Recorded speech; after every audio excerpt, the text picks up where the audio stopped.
Bonjour mes amis, voilà je viens de finir une journée extrêmement longue, extrêmement difficile, je suis fatigué mais le devoir m'appelle comme on dit.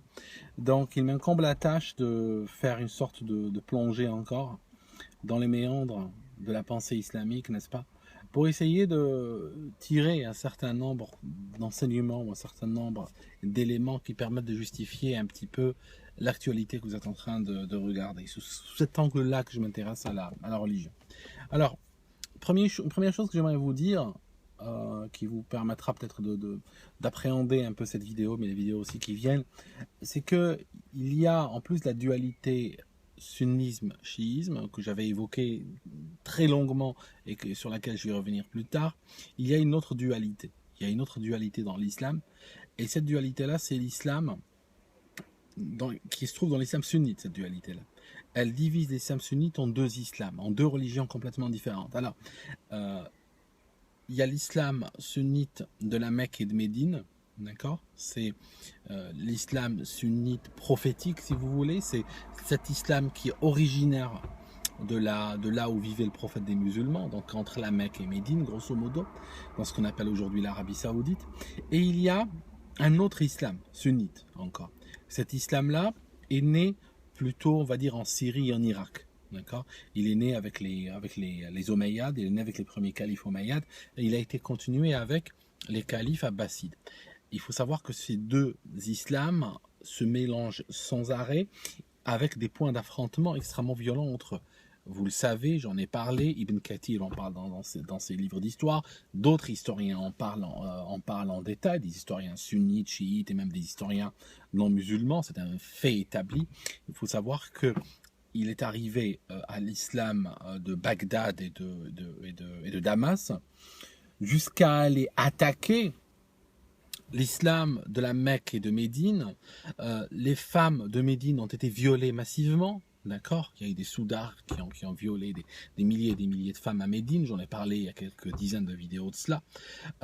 Il y a encore la Mecque a été attaquée. Vous savez, ce cube noir qu'on appelle la Kaaba, il a pris le feu, il a été brûlé aux ordres de l'islam de Damas et de Bagdad. D'accord. Donc il faut bien comprendre ces dualités. Il est arrivé à une époque même où ces islams-là étaient tellement en divergence qu'il y a des années où les musulmans de la Mecque et de Médine faisaient le pèlerinage autour du cube noir à la Mecque, alors que en même temps, les tenants de l'islam de Bagdad et de Damas tournaient autour du dôme du rocher à Jérusalem, hein, qui a été construit pour ça. Ils faisaient le Hajj, ils se mettaient en blanc, ils se rasaient les cheveux, ils sacrifiaient des moutons, etc.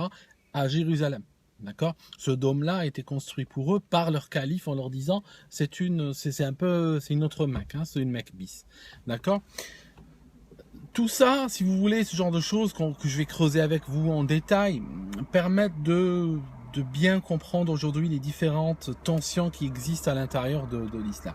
Il faut savoir que les Omeyyades, qui est la première dynastie de califes, qui est arrivée après les quatre premiers califes que les musulmans, enfin les sunnites appellent les bien guidés, mais quand on regarde les saloperies que beaucoup d'entre eux ont fait durant leur vie, on se demande d'où ils ont mérité, comment ils ont mérité ce surnom de bien guidé. On parle du premier qui a massacré des villages entiers, on parle du deuxième qui a créé des fatwas complètement abracadabrantes, qui a brûlé des textes qui dataient de l'époque du prophète, qui étaient validés par le prophète lui-même, etc. On parle du troisième qui a amassé, au dire même des musulmans, il a amassé des Corans en pile, il a foutu le feu dessus, et puis ils le bénissent pour ça, d'accord. Donc ça c'était les quatre, on va dire les quatre premiers califes. Le quatrième, j'ai beaucoup de respect pour lui, c'est pour ça que je ne vous sors pas il a été tué, il a géré assez peu de temps, mais j'ai beaucoup de respect pour lui. Je retrouve chez lui une tentative, si vous voulez, de ramener les choses sur les rails. Il s'appelait Ali ibn Abi Talib et il a été en fait le quatrième et le dernier calife de cette série des bien guidés. Après, il y a eu les Omeyyades. Les Omeyyades étaient extrêmement violents. Les Omeyyades étaient à Damas. Déjà, on voit l'arrivée, n'est-ce pas? On voit déjà l'arrivée de l'islam de Damas. D'ailleurs, c'est pour ça que vous avez ISIS qui attaque aujourd'hui la Syrie, qui veulent rétablir le califat, parce que c'est l'islam de Damas et l'islam de Bagdad qu'ils veulent rétablir. Vous comprenez? C'est cet islam-là. C'est deux religions complètement différentes. Et dès qu'il y a eu les Omeyyades, ils ont, entre autres choses, ils ont attaqué, comme j'ai dit, Médine, ils ont attaqué la Mecque, ils ont massacré la famille du prophète, etc. Donc, ce sont deux religions qui portent le même nom, mais ce sont deux religions extrêmement différentes. Alors, les Omeyyades, là je suis en train de vous faire des siècles d'histoire, je vous les fais en super résumé, pour que vous compreniez l'histoire. Il y a les Omeyyades. Les Omeyyades, c'était des brutes. Les Omeyyades, t'es pas d'accord avec eux, ils te tuent, c'est très simple. Maintenant, une fois que les Omeyyades tombent, enfin ils tombent pas par hasard, c'est leur brutalité qui a fini par les faire tomber, à leur place arrivent les Abbassides. Les Abbassides arrivent avec l'idée de dire on va restaurer l'islam originel, mais en fait ils n'ont rien fait du tout. Ils ont juste pris, ils ont massacré les Omeyyades, et puis ils ont été tout aussi violents qu'eux. Mais attention, les Abbassides, une fois qu'ils arrivent au pouvoir, réfléchissent un peu. Ils se disent si on continue sur la lancée Omeyyade, ça signifie tuer tous ceux qui sont contre nous ou autres, on va pas aller loin, on va pas s'en sortir. Il faut faire quelque chose, et ils commencent à travailler sur l'idéologique. Donc les Abbassides travaillent pas que sur la répression, ils sont très répressifs, tout aussi répressifs que les Omeyyades en fait. D'ailleurs, si vous regardez pourquoi par exemple le royaume du Maroc a été fondé, vous allez voir que c'est à cause de la répression abbasside qui ont continué à massacrer tous les descendants du prophète que certains ont fui et sont partis en courant. Je vous donne un petit peu plus de détails ici pour que ce soit plus clair. Les Abbassides, tout comme les Omeyyades, tuent sans problème tous leurs opposants. Par contre, il y a une partie des opposants qui leur pose vraiment un gros problème, chez les Omeyyades et aussi chez les Abbassides, ce sont les proches du prophète, que ce soit les proches, ses compagnons les plus proches, ou bien ses descendants. D'accord. Et ce qui se passe, c'est que beaucoup de ces gens vont être exclus, vont être assassinés, etc. Alors, à l'époque des Omeyyades, ils vont, et même à l'époque de Othman par exemple, ils vont assassiner les proches et les amis, d'accord, qui avaient vécu avec lui et qui disaient ce n'est pas son message. Il y a des histoires dans les livres. Il y a quelqu'un qui dit une phrase très intéressante, qui dit 30 ans après la mort du prophète. Il dit, si on cherche l'islam maintenant, on ne le retrouve plus. D'accord, donc on est 30 ans après la mort du prophète. Donc je vous laisse penser 1400 ans après, ce qui reste. Rien du tout. Alors, ce qui se passe, c'est que les Abbassides, à leur époque, il n'y avait plus de compagnons du prophète, mais il y avait les descendants de sa famille. Donc ils ne voulaient pas que ces gens s'opposent à eux, parce que ces gens, vu que quand ils parlent du prophète, ils disent mon arrière-grand-père ou mon grand-père, eh ben, ça gênait énormément les Abbassides, parce que ça donnait à ces personnes une légitimité que peut-être un opposant lambda n'avait pas. Donc il fallait les tuer également. Ils leur sont tombés dessus un jour où ils allaient en pèlerinage, ça s'appelle l'attaque de Fakh, F-A-K-H, vous pouvez chercher l'attaque de Fakh, où ils ont décidé de massacrer le reste de la famille du prophète. Ils ont massacré ce qu'ils ont pu à Fakh, les Abbassides, et les autres ont pris la fuite. Ils ont pris la fuite, ils sont partis vers l'ouest, ils sont partis en courant sur leurs chevaux, ils ont avancé, jusqu'à ce que l'Atlantique les arrête, jusqu'à ce que l'eau les arrête, le continent africain se termine, et là on voit, ils fondent un royaume, c'est le royaume du Maroc. D'accord ? Certains se sont arrêtés en Algérie, au sud de Msila. Ils ont fondé un village qui s'appelle Msif. Et ce qui se passe, c'est que à partir de là va naître ce qu'on appelle un arche. C'est une sorte de branche importante qu'on retrouve en Algérie, qui va après se diviser en sub-branches, etc. Puis qui va peupler, on va dire une partie de l'Algérie. Alors, ce qui se passe, c'est que là, je suis en train de vous parler de l'arrivée, par exemple, en Algérie, au Maroc, de l'islam, de qui ? De l'islam des descendants du prophète, donc de l'islam, des gens qui ont été massacrés par les califes. Après, vous avez une autre arrivée, vous avez après une arrivée dans le Maghreb, vous avez une arrivée de l'islam de Damas, de l'islam de Bagdad, et là c'est une autre histoire, là ça se fait à l'épée, ça se fait au massacre, etc. D'accord? Voilà. Alors aujourd'hui, je vous disais que les Abbassides ont travaillé sur la répression comme l'ont fait les Omeyyades quelque part, mais ils ont aussi décidé de travailler sur l'idéologique, parce qu'ils ont compris que c'est pour maintenir les gens en laisse, l'idéologique est très important. Et c'est pour ça qu'on constate qu'à l'époque des Abbassides, il y a une construction importante de mosquées. Ils n'ont jamais construit autant de mosquées, il ne s'est jamais construit autant de mosquées qu'à l'époque des Abbassides. Il n'a jamais été écrit autant de livres sur l'islam qu'à l'époque des Abbassides. Si vous regardez les principaux livres que vous pouvez imaginer, comme Bukhari, Muslim, les livres, les différentes écoles du sunnisme, etc., vous allez voir que toutes ces idéologies-là, fondatrices, sont nées durant l'époque abbasside. Parce que les Abbassides ont beaucoup travaillé sur le brainwashing des gens. Ils étaient assez modernes, en fait, dans leur vision de la tyrannie. Alors, aujourd'hui, je vais vous parler de quelque chose. Vous savez, très souvent, les musulmans reçoivent des tweets comme celui-là. Je regardais ça, c'est un tweet du 4 juillet, je crois. D'accord ? J'ai caché le nom de celui qui a tweeté, vous pouvez lire la partie en rouge. Alors c'est un tweet qui parle du prophète des musulmans et il prend un livre, je vais vous dire lequel. Alors le tweet dit, donc il fait dire au prophète des musulmans, m'entendez-vous aux gens de Quraysh? Quraysh c'était une tribu importante à la Mecque à l'époque. Par celui qui tient mon âme, je vous ai apporté l'égorgement. Voilà. Alors, le prophète des musulmans, d'après ce livre, dit à la tribu de Quraysh, je suis venu avec l'égorgement. Il le répète plusieurs fois en fait. Alors, de quoi parlons-nous ici? On parle d'un livre. Ce livre, d'où vient cette histoire, vient de la Sira de Ibn Hisham. D'accord? Sirat Ibn Hisham. C'est un livre très important dont il sera question aujourd'hui, qui a été écrit à l'époque abbasside. D'accord? Ce livre est utilisé par deux camps. Et là, j'aimerais quand même attirer votre attention, vous qui êtes en ligne, vous aimez les claviers, vous tapez des trucs, vous faites des attaques comme ça. J'aimerais vraiment attirer votre attention sur un point important, que avant de taper des choses, avant de faire des choses, il faut comprendre dans quel camp vous êtes en train de jouer.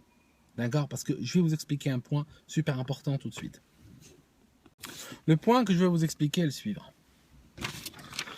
Celui-là est un islamo-critique ou un islamophobe, si on reprend la terminologie de la presse, etc., qui écrit ça. Pourtant, à sa décharge, il ne fait que prendre un livre qui est très connu et très reconnu par les musulmans, Sirat Ibn Hisham, d'accord, qui est un livre très mainstream, qui est en fait une biographie. Sira en arabe, c'est peut être la biographie, si vous voulez traduire, la biographie du prophète, d'accord. Donc il prend cette page et il la balance. Le prophète dit, je vous ai apporté l'égorgement.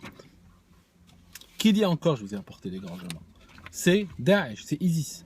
D'accord? ISIS disent, nous sommes venus avec l'égorgement. Et c'est pour ça qu'ils égorgent des gens par des populations entières. Ok. Je prends un autre. Je vous prends le Cheikh Al-Albani. Cheikh Al-Albani, comme son nom l'indique, est né en Albanie. Et c'est un cheikh qui est mort en 99. C'est un cheikh salafiste, extrêmement réputé, extrêmement connu, respecté chez le groupe salafiste. Et puis malheureusement, comme chez les musulmans, il n'y a pas de barrière très très solide entre les différentes factions,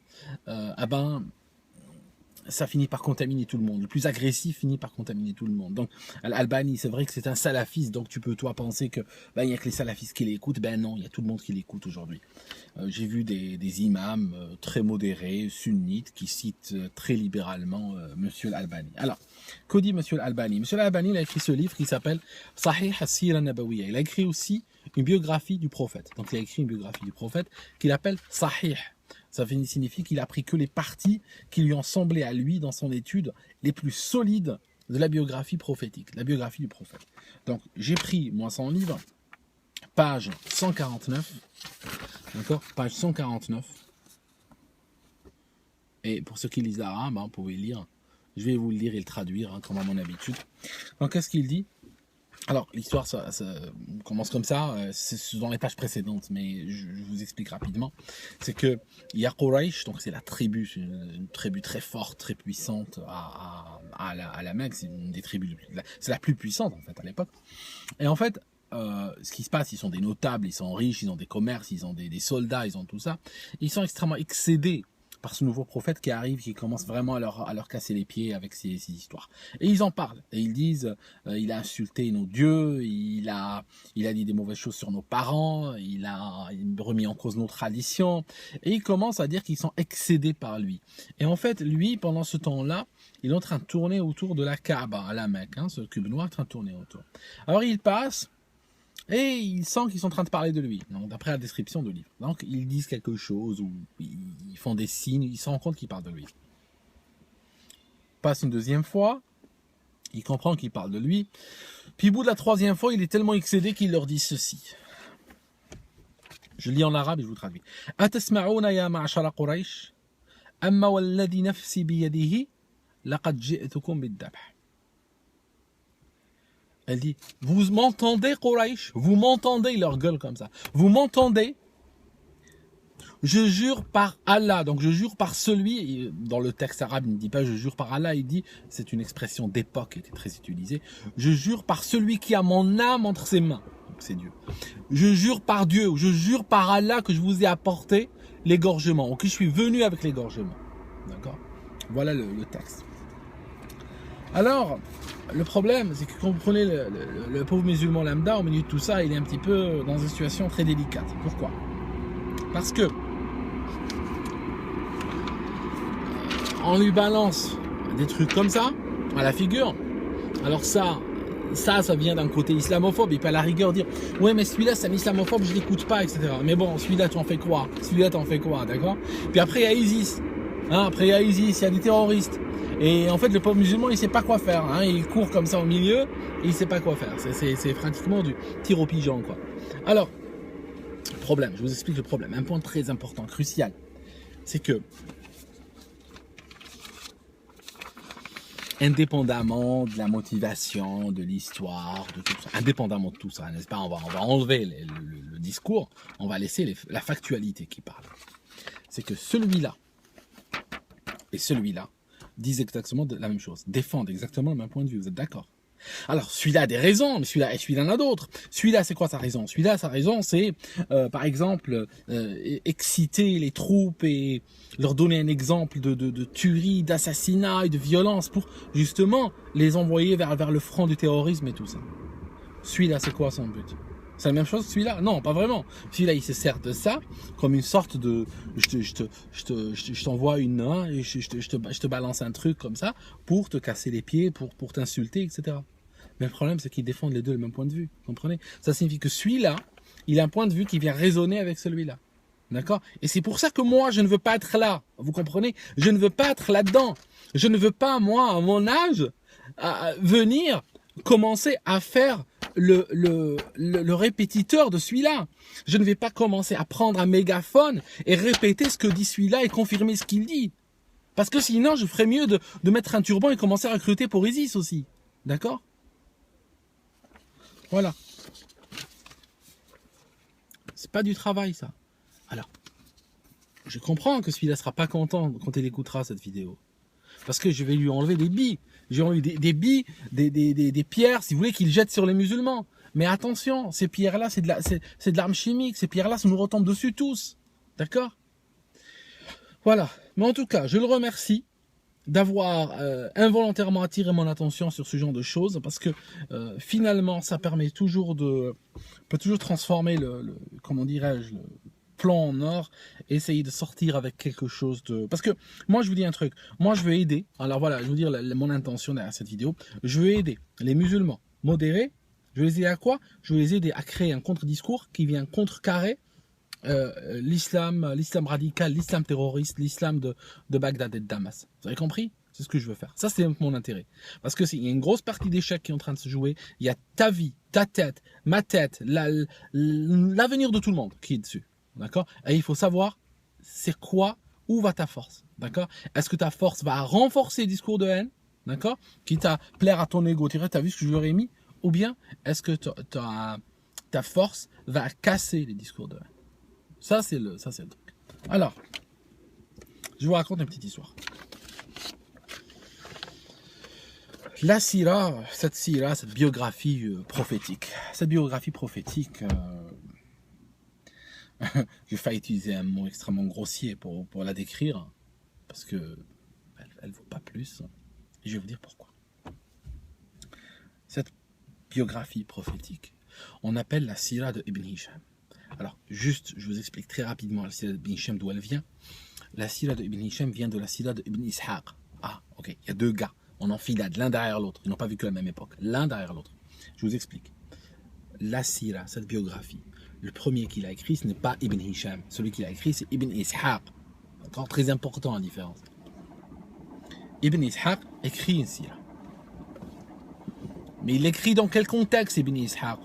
Est-ce que c'est comme ça? Il s'est dit, tiens, je vais écrire une biographie du prophète? Non, pas du tout. Mais pas du tout. Pas comme ça. Pas comme ça. Il faut s'intéresser aux livres. D'accord? Vous voulez faire un travail d'histoire? Ben, intéressez-vous aux livres. Comment il a été écrit? Dans quel contexte? Ben, je vous explique. Alors, Ibn Ishaq, donc l'auteur original du livre, a été convoqué par qui, à votre avis? Eh bien, par le calife. Par le calife abbasside, le deuxième calife abbasside. Alors, il est convoqué, il arrive chez lui, et le calife abbasside lui dit, tu vois cet enfant, tu le reconnais? Il dit, oui, c'est votre enfant, l'émir des croyants. Ils se faisaient tous appeler émir des croyants. Hein. Alors, il lui dit, c'est votre enfant. Et qu'est-ce qu'il lui dit, le calife? Est-ce que vous ne voulez pas lui écrire une histoire qui serait l'histoire du monde depuis Adam? Voilà, ça commence comme ça. Ça commence par un livre pour enfants, cette histoire. Ibn Ishaq, je veux dire, quand c'est le calife qui te demande, tu vas pas dire non. Ibn Ishaq, c'était bon, un petit auteur comme ça, il avait écrit 2-3 trucs, donc bon, il peut pas refuser le marché. Donc, il dit bien sûr je vais le faire. Et donc il part, il quitte le calife, et il va le faire. Et il va le faire pour de l'argent. Attention, j'arrive. Ce calife qui a demandé ce livre, c'était qui? Ce calife, c'est le deuxième calife abbasside, il a régné, je crois, 15 ans. Son prédécesseur de sa même famille, son père a régné 4 ans. Et le premier calife abbasside, donc son propre père, celui qui a régné 4 ans, on l'appelait As-Saffah. On l'appelait As-Saffah, ça signifie le sanguinaire. Pourquoi? Parce que quand il est arrivé au pouvoir, il a massacré tellement de gens qu'il a mérité ce surnom sanguinaire. Même les gens des tombes, il les sortait. Il torturait même les morts des tombes. D'accord? Sa spécialité pour laquelle il est rentré dans l'histoire, il massacrait des gens à la baïonnette ou au couteau, et cependant qu'il mourait, il étalait dessus une très grande nappe et il posait des festins et il mangeait. Il adorait manger, il aimait bien manger, sur une nappe, en dessous de laquelle des humains sont en train d'agoniser et de saigner. Voilà le genre de famille, n'est-ce pas? Vous comprenez? Le genre de dynastie qui a commandé le livre de ce livre-là. Voilà, ça c'est le premier point. Donc, Ibn Ishaq va écrire le livre. Il revient chez le calife, il dit voilà, j'ai écrit le livre. Alors il écrit un livre, il commence à... Alors il a pris le calife au mot. Quand il lui a dit écris-moi l'histoire du monde depuis le début, ben, il a écrit depuis Adam. Donc il commence depuis Adam. Et il raconte depuis Ève et Adam, il arrive. Et en fait, il met des poèmes, enfin à peu près tout ce qu'il trouve. Ça fait un livre immense. On dirait qu'il tirait à la ligne, on dirait qu'il était payé au mot en fait. Donc il écrit un gros livre. Et il arrive chez le calife, il le montre. Le calife est un petit peu choqué. Il dit ok, je comprends, mais là le livre est un peu gros, surtout qu'il est fait pour un gamin à l'origine. Donc il dit est-ce que tu peux pas me faire une petite raccourcir un peu? Attention, le prophète des musulmans ici, dans ce livre-là, n'est que un sujet parmi tellement d'autres. D'accord? Ce n'est pas vraiment le sujet du livre. Hein. Le sujet du livre parle plus de guerre et de tuerie qu'autre chose. Hein. Il parle de tuerie, de guerre, et tu parles même des noms des chevaux qui étaient dans telle guerre, les noms des prisonniers qui étaient dans telle guerre, etc. etc. Et 3/4 des trucs, il les ramène de sa tête. Hein. D'accord? Alors, quand le calife n'est pas content. Ibn Ishaq, qu'est-ce qu'il fait? Il part, Ibn Ishaq ibn Yassar, il part, et qu'est-ce qu'il fait? Il réécrit le livre. En fait, il fait un résumé du livre. Voilà. Et donc, il fait une sorte de résumé de son livre original. Ok. Le calife est content, il le paye, l'histoire ne dit pas combien, et on arrive, je vais dire peut-être 60 ans plus tard, 50 ans plus tard, arrive Monsieur Ibn Hisham. Ibn Hisham, il trouve le livre de Ibn Ishaq, et à partir de là, il veut écrire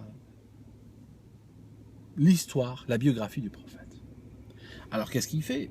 Il arrive dans ce livre, mais il trouve énormément de choses qui n'ont rien à voir, il trouve des poèmes, il trouve des trucs. Donc il commence lui-même à enlever, il enlève, et il rajoute lui aussi. D'accord? Et le livre lui-même, quand on lit la préface du livre de Ibn Hisham, il dit lui-même que dans son livre, il ne peut pas être honnête. Alors, il dit pas je ne peux pas être honnête, mais il dit clairement, dans ce livre, je raconte ce que je peux, comme je dis de mémoire, je raconte ce que je peux. Je ne sais pas si je l'ai ici. Non, je n'ai pas l'intro. Mais trouvez-le, c'est juste la préface. C'est pas une page qui se trouve au milieu, c'est vraiment le début, quoi. Il dit, alors qu'il parle du prophète Mohammed, il dit qu'il est Mohammed, fils de, puis il arrive jusqu'à Adam, donc comme a fait Ibn Ishaq. Et après, il dit, dans ce livre, je ne peux pas tout raconter. Il y a plein de choses que je ne peux pas raconter parce que il y a des gens qui n'ont pas envie de l'entendre, d'accord, ou qui pourraient prendre mal que je le raconte. Donc déjà, il explique qu'il n'est pas 100% libre, d'accord. Il ne va pas dire non plus qu'il y a des choses qu'il raconte pour faire plaisir à certains. Mais au moins, il a l'honnêteté de dire qu'il y a des choses qu'il ne peut pas raconter. Et il écrit ce livre. Ce qu'on appelle Sirat Ibn Hisham. Mais en fait, c'est Sirat Ibn Hisham d'après Ibn Ishaq. Mais en réalité, même la Sirat de Ibn Hisham, le prophète apparaît comme un personnage secondaire dedans. Et chaque fois qu'il est évoqué, c'est juste pour raconter des saloperies sans nom. Il n'y a que des musulmans qui ne lisent pas, hein, qui viennent de la nation illettrée, comme dit Bukhari, qui ne lisent pas pour donner le moins de crédit à ce tas de... Hein, d'accord? Ok. Je vous donne un exemple. Parler, c'est bien, mais il faut donner des exemples. As-Sarim al-Masloul, vous connaissez ce livre, j'en ai parlé une fois, j'en ai parlé à l'époque des attentats de Charlie Hebdo. Je suis en train de le lire à l'époque. Il y a beaucoup de gens, parce que j'avais sorti dans cette vidéo qui a fait 1 million de vues, beaucoup de gens croyaient que je vous avais dit je l'ai trouvé dans le coffre, et des gens lui disent oui, je l'avais trouvé dans le coffre, vraiment, parce que précédant les attentats du 11 janvier, je vais dire 11 septembre, j'étais en train de lire ce livre et j'étais en train de préparer une vidéo pour vous parler de ça. Et j'allais vous dire à l'époque, ça c'était avant les attentats, que ce livre qui se diffuse de manière très libérale, si quelqu'un le lit, il peut croire qu'il est autorisé à aller massacrer des gens, qu'il juge se moquer du prophète. Hein? D'accord? Et puis là, les terroristes ont pris de vitesse et puis ils ont fait l'attentat. Ce qui fait que quand j'ai entendu l'attentat, j'étais un petit peu paumé comme ça. Après, j'étais dans la voiture, je me suis rappelé que le livre était dans le coffre, je l'ai pris et je vous ai dit voilà, j'ai trouvé ce livre mais il était vraiment dans le truc. J'étais en train de travailler dessus de toute façon. Alors, As-Sarim al-Masloul de Ibn Taymiyyah, qui les sunnites appellent Cheikh al-Islam, n'est-ce pas? Celui-là, c'est l'islam à fond de Damas et de Bagdad, hein, d'accord? Juste pour vous expliquer. Alors, je prends la page 59 et je vous montre un type de relation qui peut exister entre un calife et un raconteur, comme par exemple Ibn Ishaq. Regardez ce qui se passe. Je vous le montre ici, comme ça cette partie, j'en suis sûr qui lisent l'arabe peuvent arrêter ici et la lire. C'est en haute définition, donc vous pouvez arrêter et lire à l'écran sans problème. Alors, qu'est-ce qu'il dit? Je vais vous lire en arabe et en français. Donc cette histoire est racontée par un certain Ali ibn al-Madani. Ali ibn al-Madani, c'est quelqu'un de très important chez Bukhari et tout ça, ils prennent beaucoup de hadiths de lui. Il dit: je suis rentré chez le l'émir des croyants. Et il m'a dit, regardez ce que dit l'émir des croyants, le calife. Regardez ce qu'il dit au gars. أتعرف حديثا مسندا في من سب النبي فيقتل. Excellent. Il dit, est-ce que vous connaissez un hadith qu'on attribue au prophète et c'est quelqu'un qui a insulté le prophète et qui est tué pour ça? Regardez le calife, la question qu'il pose. Jamais vu une question aussi précise. Il lui dit clairement, est-ce que tu peux me raconter une histoire avec un bien attribué, avec un isnad très solide, ça signifie une chaîne de narration solide, où quelqu'un a insulté le prophète et il s'est fait tuer pour ça. D'accord? Comprenez? Il est en train de lui mettre les paroles dans la bouche. J'imagine, c'est un calife abbasside. J'imagine très facilement que le calife a été, je ne sais pas, on a fait une caricature sur lui, ou on a dit une blague dans un marché, ou on l'a critiqué, ou il y a un opposant qui a dit un truc, et il a envie quoi? Il a envie de le tuer. Donc il a besoin d'un exemple, parce que ces gens-là se prétendaient être l'émir des croyants. Donc l'émir des croyants ne doit agir que par un exemple prophétique. Il a besoin d'exemples prophétiques pour agir. Voilà. Donc, que dit donc le gars qui s'adresse la question, donc Ali ibn al-Madani? Il dit oui, bien sûr, mais il peut dire que oui, il ne peut pas dire non. Alors, je lui ai parlé de ça, donc il lui donne un exemple. Il y a un homme qui était en train d'insulter le prophète, puis le prophète a dit qui s'occupe ou qui règle le compte de mon ennemi? Et puis vient Khalid ibn al-Walid et il a dit moi, je le ferai, moi je lui règle son compte. Le prophète le lui a envoyé et donc il l'a assassiné. Et donc, l'émir des musulmans, l'émir des croyants, donc le calife, n'arrive pas à croire sa chance. Il dit, t'es sûr que la chaîne de narration est solide? Il lui dit, oui, elle est très solide cette chaîne de narration. Et il lui dit, voilà, elle a été racontée par un tel, c'est des gens célèbres. Et là, la chute, mes amis, là, il y a une chute absolument extraordinaire. Je l'ai mis en carré, comme ça ceux qui lisent l'arabe peuvent la lire. Regardez, ce que j'ai mis en carré, ce que j'ai encadré, s'il vous plaît. Lisez-moi ça. Regardez. Si vous avez un grand écran, ça va apparaître énorme dans votre salon. Ça va apparaître énorme. Qu'est-ce qu'il dit? Fa'amarali bi alfa dinar. D'accord? Amarali bi alfa dinar. Ça signifie que le calife a ordonné qu'on me donne 1000 dinars. D'accord? Voilà. C'est comme ça qu'a été écrite l'histoire du prophète. Voilà. Donc, ce qui se passe, il a reçu 1000 dinars. 1000 dinars à l'époque, c'est comme si je vous dis 100 000 euros aujourd'hui. D'accord? Le gars a reçu 100 000 euros sur canapé pour raconter une histoire. D'accord? Ça lui a pris 2 minutes à raconter, il a pris 100 000 euros sur canapé.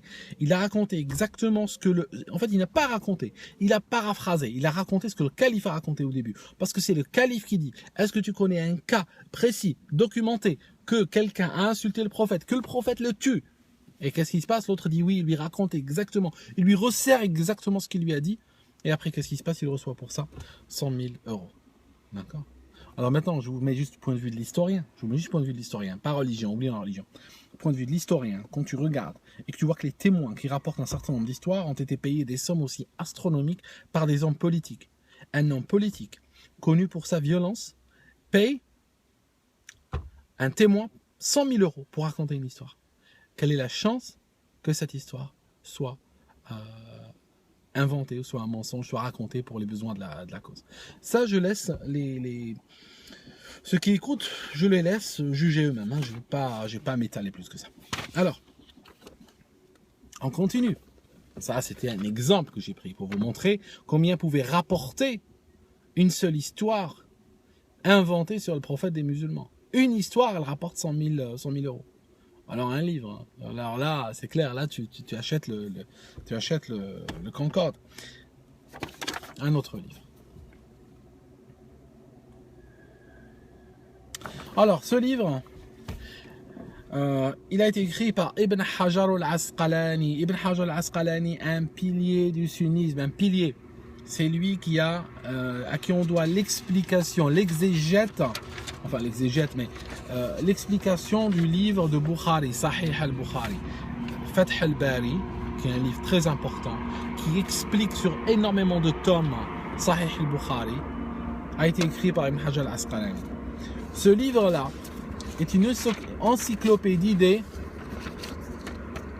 Mudallisin. Alors le Mudallisin, c'était les fabricants d'histoires, les menteurs en quelque sorte. C'est des menteurs, ce sont des gens qui racontent des histoires, qui racontent des hadiths sur le prophète, de gens soit qu'ils ne les ont pas racontés, ça signifie qu'il est que le seul à qui cette personne qui a parlé à plein de monde a raconté cette histoire, d'accord, donc on soupçonne qu'il l'a inventé, ou bien il raconte des histoires basées sur des inconnus qu'on ne connaît pas, ou bien des histoires qu'il a repris chez des gens qui sont connus comme étant des gens de mauvaise vie, des gens pas bien, des criminels, des menteurs, vous comprenez ce que je veux dire? C'est des gens qu'on accuse de fabriquer des histoires, d'accord? Ils fabriquent des histoires sur qui? Sur le prophète, hein, c'est très spécifique. Ibn Hajar, il a classé les gens en 5. Il a classé cette catégorie de menteurs spéciaux en 5 cases, en 5 positions, 5 grades. Le premier niveau est, on va dire, le moins grave, mais déjà être dans ce niveau-là, c'est déjà pas bien. C'est ceux qui sont rarement accusés de ça, ou que rarement on les a pris en flagrant délit de faire ce genre de choses, d'inventer des histoires et de les assigner à des gens qui les ont jamais dites. Le niveau 2, il dit probable. Le mensonge chez eux est probable. Le troisième, ils disent parmi ceux qui mentaient le plus. Le quatrième, il dit tout le monde est d'accord, il y a un consensus sur le fait qu'on n'utilise jamais leur hadith. D'accord? Je vous dis en résumé. Et le cinquième, c'est les pires. D'accord? Donc si je vais à la page, alors je vais à la page 46. 46. Donc les menteurs sont classés de catégorie 1 à 5. 5 étant la plus grave. Dans la 4e catégorie, il y a 12 personnes, dont Mohammed ibn Ishaq ibn Yassar. Vous voyez? Mohammed ibn Ishaq ibn Yassar. C'est Ibn Ishaq, celui qui a écrit la Sira. C'était un réputé raconteur de conneries. D'accord? C'est réputé, le gars. C'est pas moi qui le dis, Ibn Hajar. Ibn Hajar al-Asqalani. Hujja Ibn Hajar al-Asqalani. C'est quelqu'un que je peux utiliser comme preuve dans cette discussion avec des musulmans. D'accord? Il dit que c'était un mudallis de 4e catégorie. Hein. Poids lourd, hein, le mec. Hein. Poids lourd. Au-delà de ça, je ne sais pas ce qu'il y a. Hein. Donc,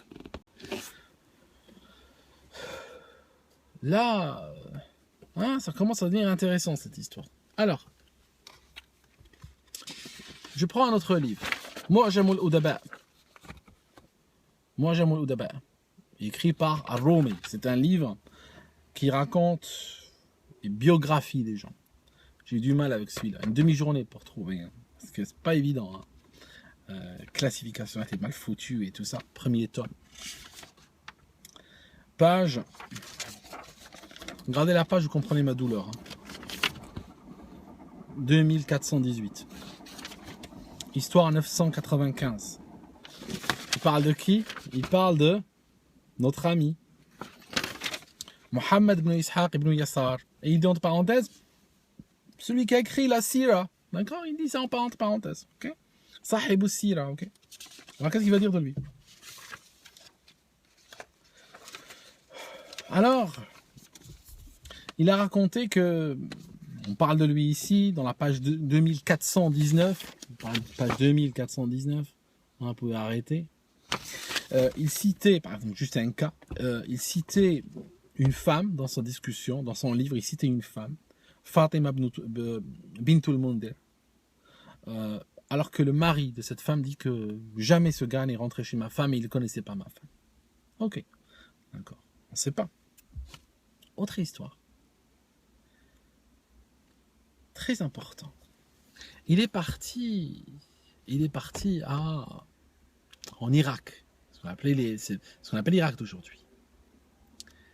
Et il dit que les gens de Bagdad, regardez ce que j'ai souligné en jaune, très intéressant, les gens de Bagdad l'ont cité beaucoup plus que les gens de Médine, alors qu'il est originaire de Médine à la base.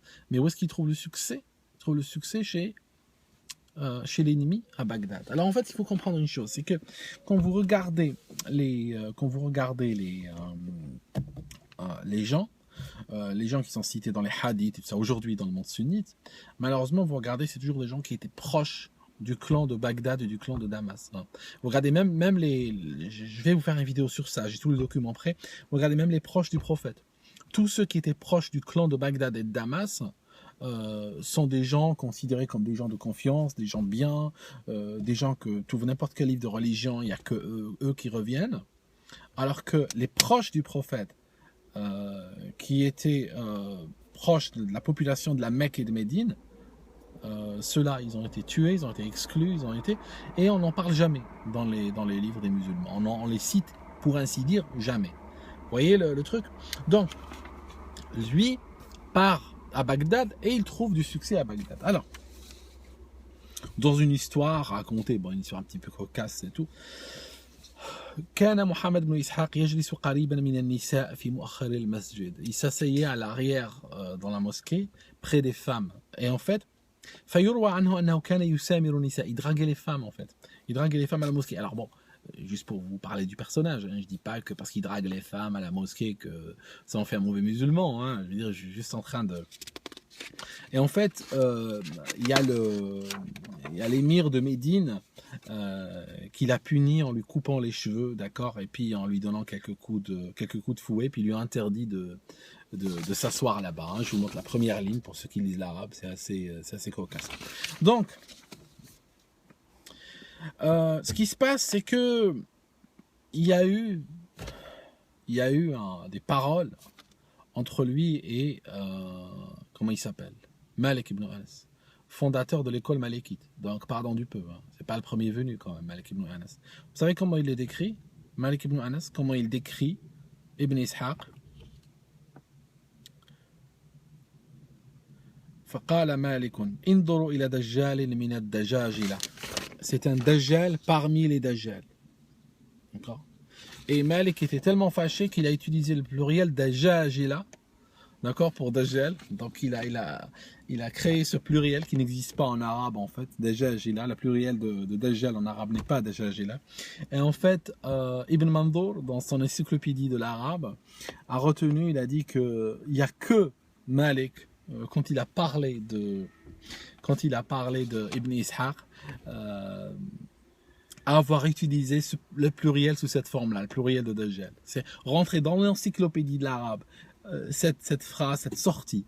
Voilà comment on peut arriver dans une encyclopédie parfois. Alors, donc, qu'est-ce qu'on dit de lui encore ?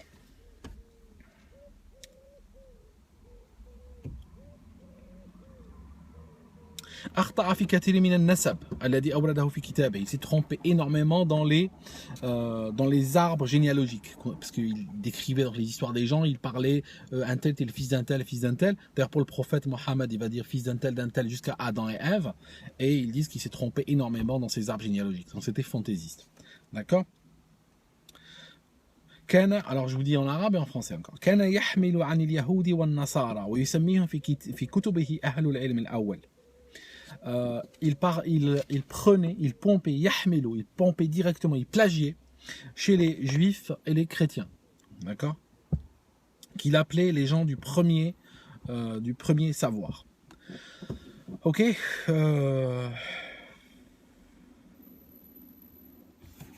voilà, ça c'est une petite partie de la vie de Monsieur Ibn Ishaq.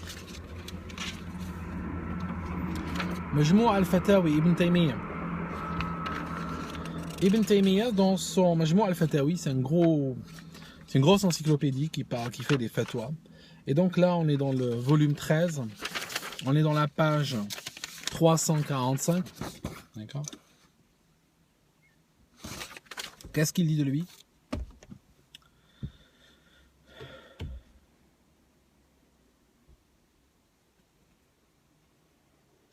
كالمنقول عن كعب ووهب ومحمد بن إسحاق وغيرهم ممن يأخذ من أهل الكتاب. Et il dit il y a des choses qui sont il y a des choses auxquelles il faut faire très attention dans l'islam, comme celles qui sont copiées sur Ka'b Ka'b al-Ahbar, c'est cet escroc qui était venu du Yémen, qui s'est prétendu le doyen des rabbins et qui a fait qui est devenu le mufti, c'est Omar et tout, on en avait parlé. Il dit Wahab ibn Munabbih, c'est encore un autre personnage de ce même Akabi, il faudrait qu'on en parle. Et il cite encore, il met quoi dans la même catégorie? Mohammed ibn Ishaq. Notre Ibn Ishaq. Ça signifie même quand on arrive chez des gens comme Ibn Taymiyyah. Alors Ibn Taymiyyah, il faut savoir qu'il a une relation, je t'aime moi non plus, avec Ka'b al-Ahbar. D'un côté, il cite libéralement dans d'autres livres lui-même Ka'b al-Ahbar, très influencé par lui. Dans un de ses livres qui s'appelle Talbis al-Jahmiyya, il dit même que c'est un homme d'un grand savoir et un homme de confiance et tout. Mais là, dans ce livre, il semble tout à coup se retourner. Il n'a pas été très linéaire dans sa vie, Ibn Taymiyyah. Il est très changeant. Mais en tout cas, en plus voilà, qui est critiqué par qui? Donc il est critiqué par Ibn Taymiyyah, d'accord, ce Ibn Ishaq qui a écrit la première biographie du prophète, est critiqué par Ibn Taymiyyah. Juste pour ceux qui suivent Ibn Taymiyyah, que moi je leur donne une source à laquelle ils font confiance. Il est critiqué par Malik ibn Anas, fondateur de l'école malikite, qui le traite de Dajjal. D'accord? C'est énorme.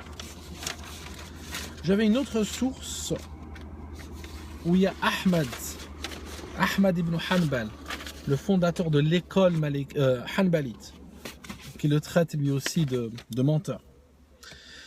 J'ai, comme je vous ai dit, Monsieur Ibn Hajar al-Asqalani, qui le met en 4e dan de menteur. Ah voilà. Là.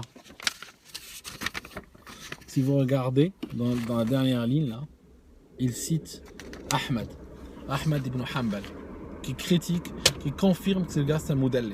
C'est un menteur qui raconte des choses que les gens n'ont pas racontées. Donc déjà sur les 4 écoles sunnites, j'en ai déjà 2 qui le traitent de menteur. C'est énorme, hein? J'ai Ibn Taymiyyah, j'ai Ibn Hajar al-Asqalani, je sais pas ce que vous voulez quoi. Donc ce gars n'intéresse finalement, les seuls qu'il utilise pour endoctriner les musulmans, ce sont ceux-là, les salafistes, comme Al-Albani. Parce que ce que je viens de vous raconter, Cheikh Al-Albani, qui a consacré toute sa vie à l'islam, n'était pas sans savoir, d'accord? N'était pas sans savoir ce que je vous ai raconté aujourd'hui. N'était pas sans savoir que ce petit connard de Ibn Ishaq était un menteur, qu'il racontait des saloperies toute sa vie, d'accord? Et quand même, ce qu'il a fait, il a utilisé les histoires les plus horribles, les plus invraisemblables, les histoires qui sont, je veux dire, les musulmans, j'aimerais que vous me disiez comment vous faites pour trouver par exemple que Charlie Hebdo sont des salauds et tout ça parce qu'ils font des dessins du prophète. Et comment vous trouvez que c'est des gens fiables ceux-là? Je veux dire, ça c'est pas du Charlie Hebdo, ça c'est du... Ça franchement... Je ne sais pas comment vous arrivez à accepter des paroles comme ça. Et vous en citant ces gens, en les rendant, vous leur donnez de la crédibilité, vous comprenez? Et vous validez les saloperies qu'ils ont écrites sur votre prophète. D'accord? Donc, voilà. Si vous avez une sira d'Ibn Ishaq, enfin la sira d'Ibn Ishaq reprise, corrigée par Ibn Hisham, parce que la sira originale d'Ibn Ishaq est partie, elle a disparu, il n'y a personne qui l'a, fini, terminé. Ibn Hisham l'a vu, quand il est arrivé 50 ans après, il l'a vu pour écrire son livre. Mais le livre original qu'il a vu lui-même et qu'il a utilisé, lui est perdu, hein, c'est clair. D'accord. J'insiste que Ibn Ishaq n'a jamais rencontré le prophète. Hein. Je crois qu'il est né lui-même 70 ans ou 80 ans après la mort du prophète. Okay, donc voilà mes amis. Tout ce qui est dans cette sira, c'est de la poubelle en barre.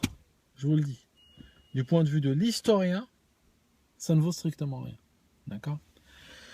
Voilà. Si vous voulez savoir la sira du prophète, il faut chercher ailleurs. Si vous trouvez. Hein. Mais je veux dire, il y a des gens qui disent, oui, mais si je jette la sira d'Ibn Ishaq, il me reste quoi? Il te restera à trouver la vérité. Quoi.